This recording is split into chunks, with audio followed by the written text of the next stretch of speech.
Recorriendo el secreto de la serpiente emplumada.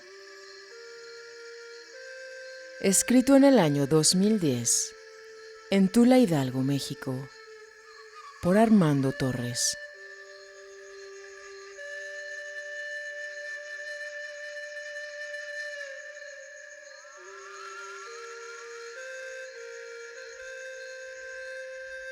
La vida nos pone pruebas, batallas, bendiciones.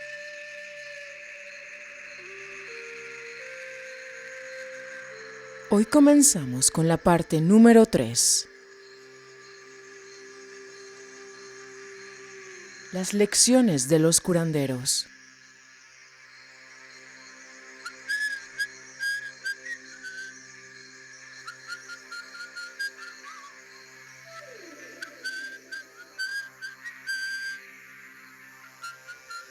Ir develando las capas de percepción.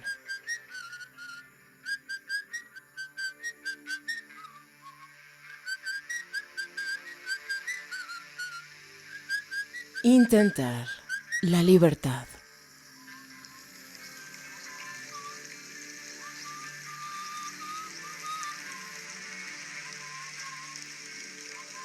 Enfoca tu energía, no la disperses. Estamos unidos por plumas, con plumas construimos nuestras alas. La atención es el timón de la conciencia. Volando alto, ¿A qué ponemos atención? volando alto como el pájaro del fuego. Estamos atentos a lo que sucede en el diario vivir. Pájaro del trueno,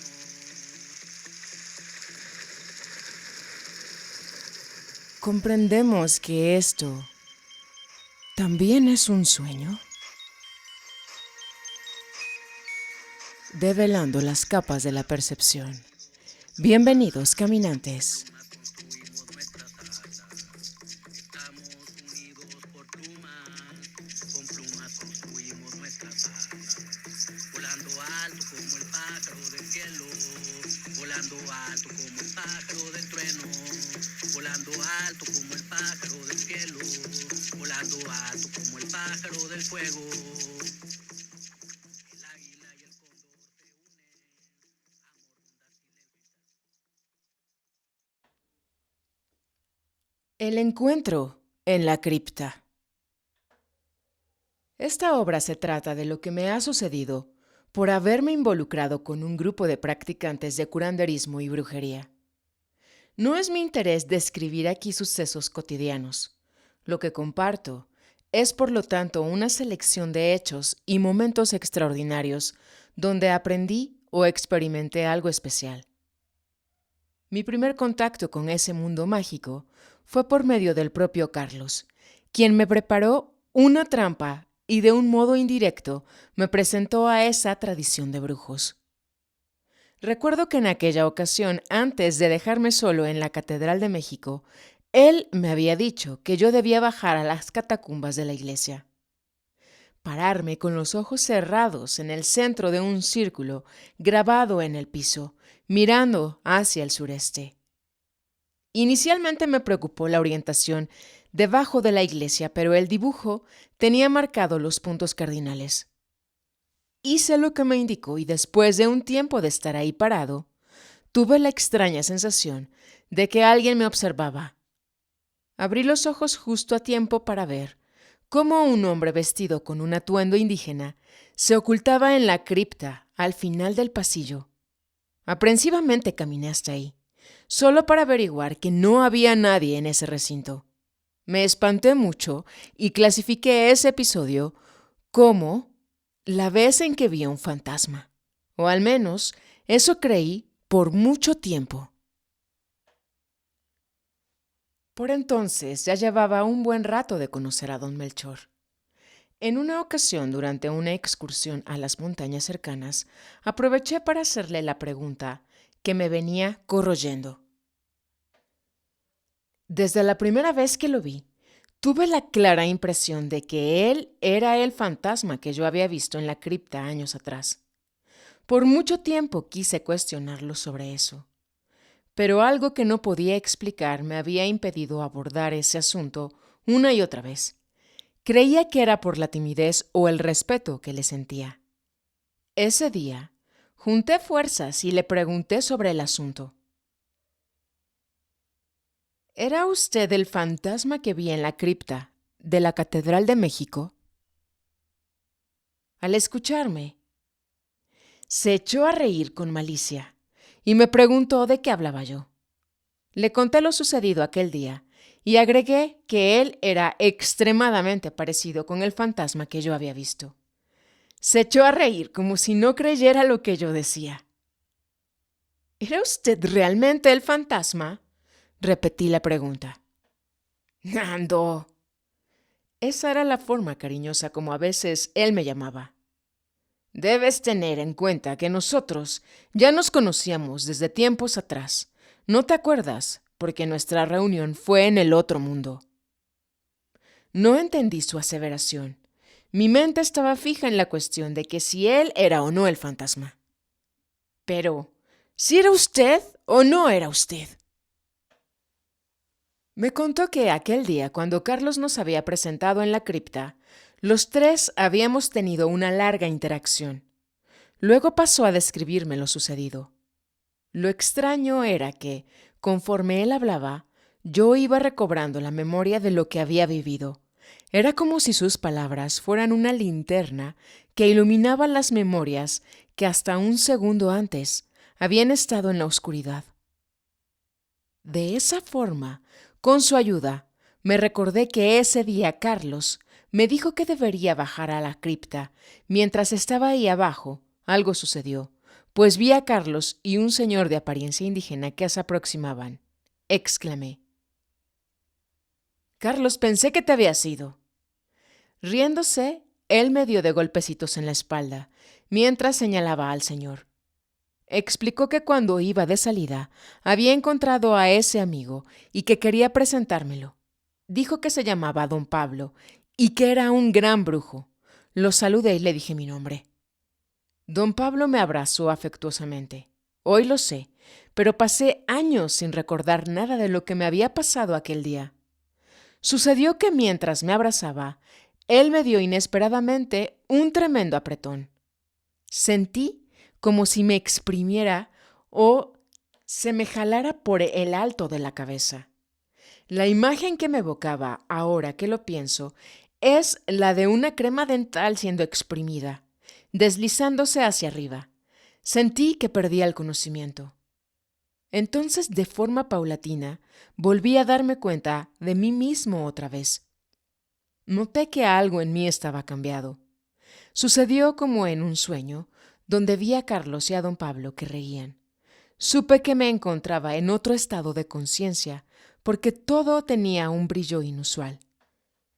Por un breve instante, percibí la telaraña de luz, que se sobreponía a todo. Esa fue la primera vez que tuve una experiencia semejante, pero, en lugar de sorpresa, tenía una sensación de regocijo, como si todo fuera ya conocido. Mientras estuve en ese estado, noté cómo deambulaban en aquel lugar entidades del otro mundo. Recordé que, de hecho, aquel día, tuvimos una larga interacción. Don Pablo me dio consejos respecto a cómo debería conducirme en la vida. También me recomendó el uso de algunos tés que, según él, servirían para purificarme. Después de nuestro intercambio, Carlos me dijo que debería pararme en el círculo, con los ojos cerrados, y dejar que el poder de aquel lugar me regresara a la conciencia cotidiana. Lo hice así y sentí como si despertara de un sueño. Lo siguiente que tuvo lugar fue la sensación de que alguien me miraba. Recordar nuestro encuentro aquel día me puso en un estado de euforia, similar a la embriaguez. Entré espontáneamente en otro nivel de percepción. Don Melchor aprovechó la oportunidad para instruirme en nuevas lecciones, que luego se borraron de mi memoria normal, y solo me quedé con una extraña sensación de que había perdido algo. Cuando al fin me percaté de mí, estábamos ya en el pico del cerro, sin que pudiera recordar cómo había llegado ahí. El acecho de Don Melchor. Mi contacto con los curanderos fue algo semejante a subir a un tren en movimiento. Con ellos no había tiempo para el aburrimiento. Siempre estábamos ocupados en algo muy importante o de extremada urgencia, como acostumbraban decir, ya fuera la curación de algún enfermo o una ardua excursión hasta el tope de un cerro distante. En diversas ocasiones, con el único propósito de la caminata en sí misma. Si no tienen nada que hacer, no lo vengan a hacer aquí, decían, repitiendo el conocido refrán, y daban tareas a todos los que se acercaban. De esa forma, efectivamente, se libraban de los flojos que solo venían para chismear o pasar un rato. Los eventos a los cuales estuve expuesto durante esa primera etapa de mi aprendizaje dejaron una profunda marca en mí. Tanto los sucesos inusuales como las lecciones inesperadas generaban en mí un estado de alerta, como si en cualquier momento algo portentoso estuviera a punto de suceder. Cuando creí que el polvo ya se iba bajando, por así decirlo, y que ya empezaba a tener una mínima idea de lo que transcurría entre esa gente, recibí otra impresionante lección, esta vez en el arte del acecho. En varias ocasiones yo había preguntado a don Melchor sobre los objetos de poder, sin que me dijera nada significativo al respecto. Un día, él mismo me llamó y dijo que me iba a enseñar un lugar en las montañas y que con suerte allá podríamos encontrar algún objeto de poder. Al decir esto, asintió con la cabeza repetidas veces a modo de incitarme a la aventura. Me advirtió: esta será una excursión larga y peligrosa, así que debes prepararte. Me hizo preparar una gran mochila con suplementos y víveres. Por lo visto, planeaba pasar fuera varios días. La caminata fue, de hecho, extenuante. Ya llevábamos 2 días y aún ni siquiera habíamos llegado a la montaña que se suponía debíamos subir. El calor y los insectos hacían la excursión aún más difícil. Hacia el mediodía, mientras nos dirigíamos a un paredón de rocas, él decidió que era un buen momento para descansar. Estuve de acuerdo. Luego sugirió que me fuera al matorral para vaciar los intestinos. Retomamos el camino, y mientras subíamos por una costa empinada, al cruzar un barranco, don Melchor me tendió la mano para ayudarme a cruzar la brecha. Al terminar de pasar, levanté la mirada y casi me cago en mis pantalones del puro susto. Yo estaba sosteniendo la mano de don Gabinito, no la de don Melchor. Estaba completamente chocado. Quedé insensible por un largo rato. Don Gabinito fue muy comprensivo conmigo. Dijo que cosas como esas eventualmente ocurrían y que no debería tomarla demasiado en serio. Nos sentamos en unas rocas cercanas, a petición mía, porque no me sentía muy bien. Me sentía confuso, medio adormilado. Por un instante no estuve seguro de dónde estaba ni de con quién había salido a caminar.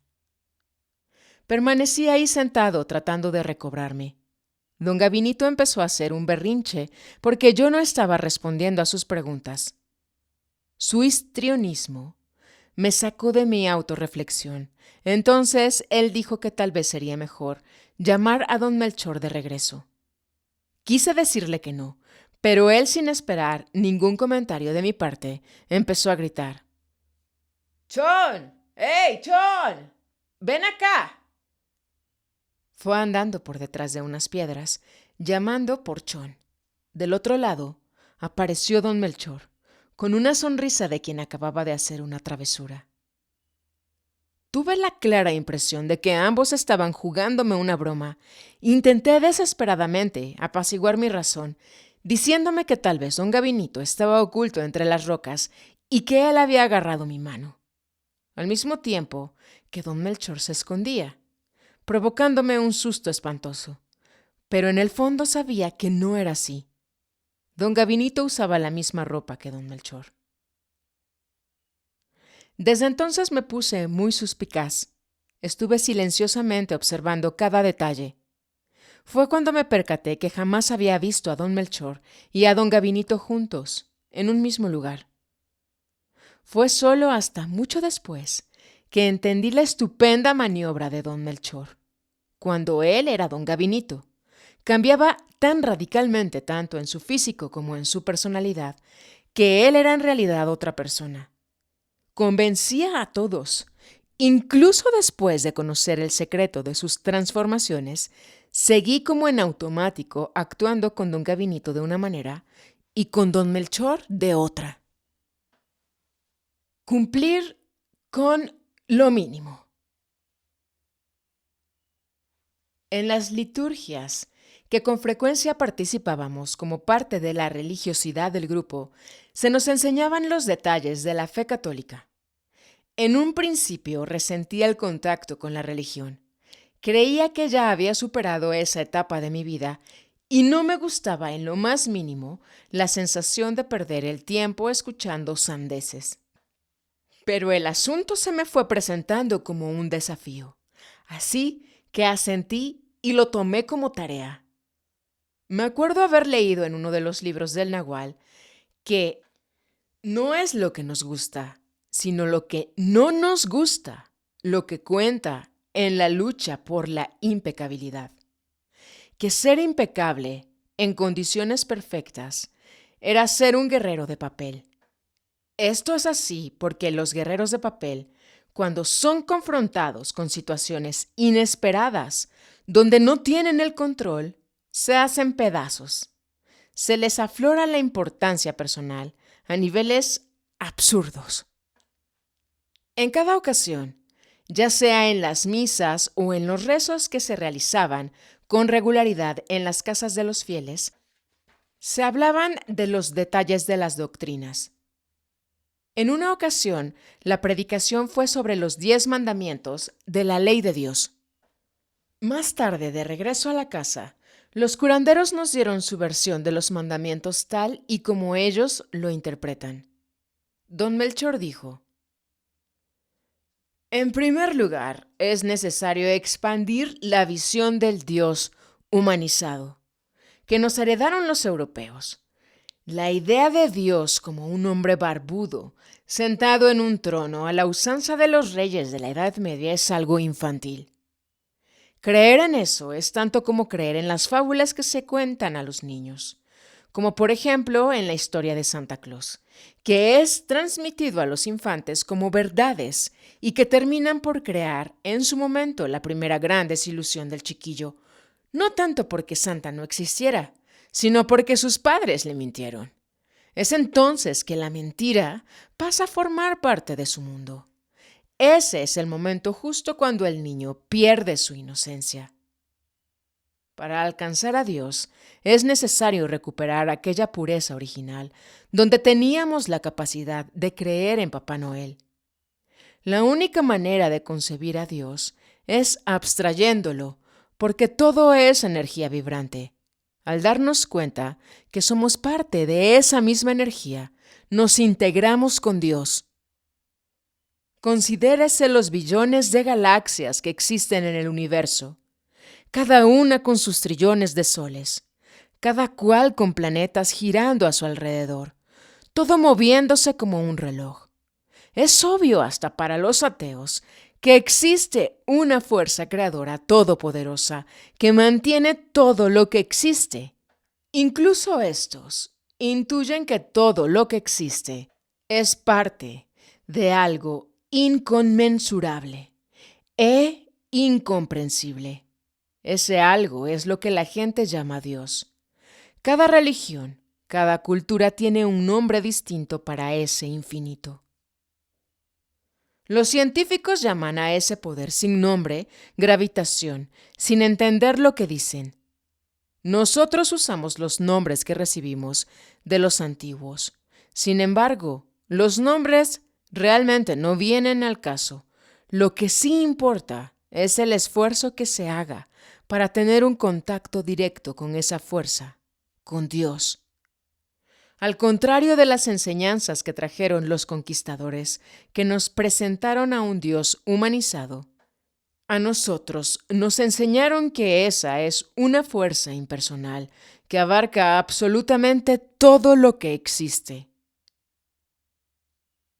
Como se ha dicho, esa fuerza no está en absoluto interesada en el hombre como raza, y menos aún en un individuo en particular. Así que de nada sirve rezarle o pedirle nada. La parte humana del águila es demasiado pequeña para ser conmovida. Sin embargo, los brujos saben que existen maneras para conectarse con ese poder. Nuestra meta como curanderos es exactamente esa: unirnos con Dios, con el intento de todas las cosas. Me acuerdo de mi nerviosismo y desasosiego cuando nos encomendaron la estricta observancia de las leyes de la Iglesia. En un principio me sentí confundido y acongojado por esas demandas, pero más tarde me di cuenta de que a la medida de que me esforzaba por cumplirlos, había algo más por detrás de todo eso. La obediencia de los 10 mandamientos de la ley de Dios ayuda al guerrero a alcanzar una de las más codiciadas metas del brujo, que es la impecabilidad. Es cumplir con lo mínimo, decían ellos. En las sesiones que participábamos, nos enseñaron las leyes, mandamientos y reglas hasta que hubimos aprendido todas. Al inicio verdaderamente me sentía de lo más a disgusto con todo eso. Felizmente, después de los sermones, ya de regreso a la casa de los viejos, nos aclaraban las cosas. Explicaban cómo las entendían los curanderos. Explicaban lo que hay por detrás de las palabras, que cuando recitadas mecánicamente suenan huecas. Esa noche, alrededor de la estufa, doña Silvia tomó como ejemplo el primer mandamiento. Amarás al Señor tu Dios sobre todas las cosas. Dijo que visto superficialmente, pareciera que Dios necesita del amor de sus fieles aún más que sus fieles a Él. Pero según lo interpretan los curanderos, ese mandamiento resume toda la lucha del guerrero, ya que para ellos ese es el compromiso que se hace, de buscar la fuente de la conciencia y conscientemente unirse a ella. La meta final de todo ser vivo, sepan o no, es preservar la conciencia. Es por eso que la muerte o la idea de la muerte ocasiona tanto temor. La razón de vivir es ganar experiencias, llenarse de conocimientos y conciencia.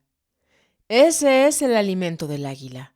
Ahora, solo los brujos están conscientes de la posibilidad de transgredir el llamado a morir y entregar la conciencia, porque son practicantes de la recapitulación. El segundo mandamiento fue el siguiente a ser examinado. Dice así: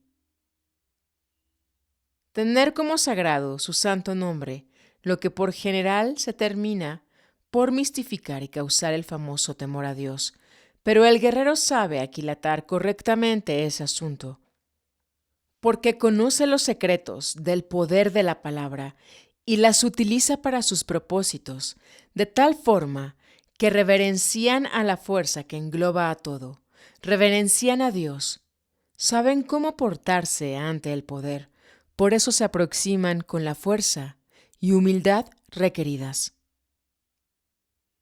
¿Qué significa el poder de la palabra?, preguntarán en la ocasión. Significa que todas las palabras cuentan, así que hay que ser cuidadosos con lo que sale de la boca. Pero hablaremos de eso en otra ocasión, respondió ella. Por ahora sigamos con el tema de la ley de Dios. Continuando con los análisis de las leyes, citó: honrarás a tu padre y a tu madre. Desafortunadamente existen aquellos que odian y niegan a su misma fuente de origen, y de ahí extienden su rencor a todo lo que existe, incluso a la propia tierra que les da abrigo. Ese resentimiento original es lo que ocasiona muchas enfermedades. Los guerreros están conscientes del tremendo precio que fue pagado por sus vidas y de la forma más desapegada prestan los debidos honores y respetos a aquellos que le dieron la existencia. Solo así pueden volar libres. Así seguimos con las lecciones por varias sesiones hasta haber conocido el verdadero significado por detrás de cada ley, de tal forma que entendí sobre qué se trataba y se me hizo mucho más fácil entregarme a la labor de mi conversión. Recuerdo que ella nos dio como tarea tener los 10 mandamientos pegados en la pared de nuestros aposentos, en un lugar visible, y aprenderlos de memoria. Creí que ya los conocía, pero al tratar de escribirlos me di cuenta que nunca los supe muy bien, así que recorrí a la fuente y copié en una hoja de papel. Éxodo 20, del 1 al 17, y en Deuteronomio 5, del 6 al 21. Amarás a Dios sobre todas las cosas. No tomarás el nombre de Dios en vano. Santificarás las fiestas. Honrarás a tu padre y a tu madre. No matarás. No cometerás adulterio. No robarás. No dirás falso testimonio, ni mentirás. No consentirás pensamientos ni deseos impuros. No codiciarás los bienes ajenos. A esos más tarde se agregaron los 7 pecados capitales a ser aprendidos, y de los cuales uno debe de estar en guardia permanentemente. Son ellos: gula, pereza, lujuria, codicia, soberbia, envidia, ira. En una de nuestras reuniones, el portador de la palabra habló largamente de la situación del hombre actual. Dijo que la presente sociedad había perdido el rumbo y que el mal había echado raíces en los corazones de las personas, que existían fuerzas oscuras que buscaban frenar la evolución humana, que esas fuerzas enemigas trabajaban incesantemente para nublar la mente de la gente y así trasegar el propósito para cual los seres humanos fuimos creados, de tal forma que los antiguos mandamientos basados en la moral y la justicia fueron cambiados por los mandamientos del hombre de la calle, que van más o menos así. Primero yo, y después yo. Amarás a tus posesiones y te apegarás a ellas. Engañar y mentir para lograr sus objetivos. Satisfacer tus deseos sin importar cómo. Obtener lucro a toda costa. Buscar siempre el placer y la ganancia personal. Aprovecharse de los demás. Aplastar a los débiles.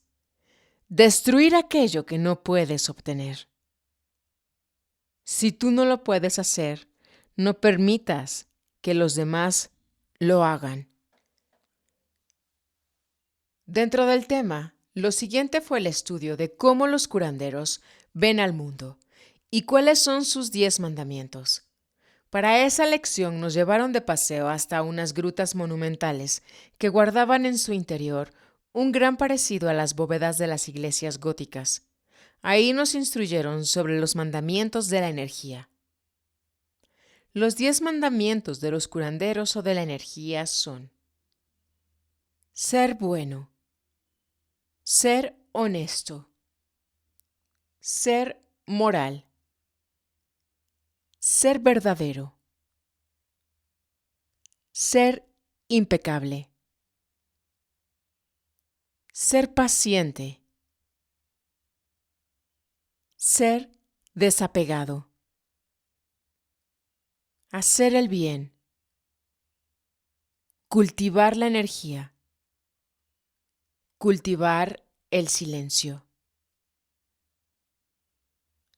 Ahí don Melchor dijo: los mandamientos de los curanderos son como un mapa para ayudarnos con el ahorro de energía.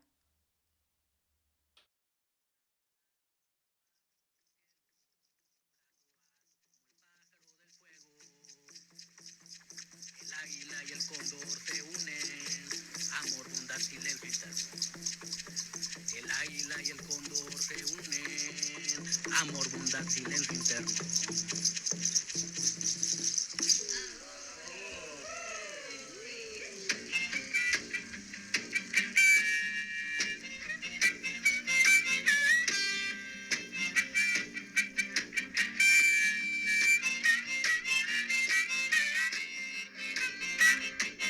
Gracias, caminante, por la compañía en el sendero. Siendo una noche de verano, húmeda y cálida, desde los volcanes Popocatépetl e Iztaccíhuatl, Puebla, México. Siendo un martes 16 de agosto del año 2022. En este sueño llamado planeta Tierra. En este sueño de tiempo, de espacio. Vibrando. Intentando libertad.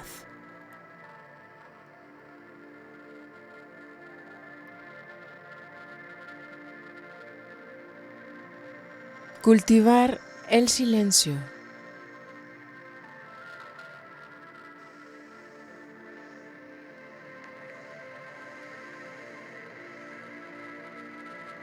Que tengas buen camino.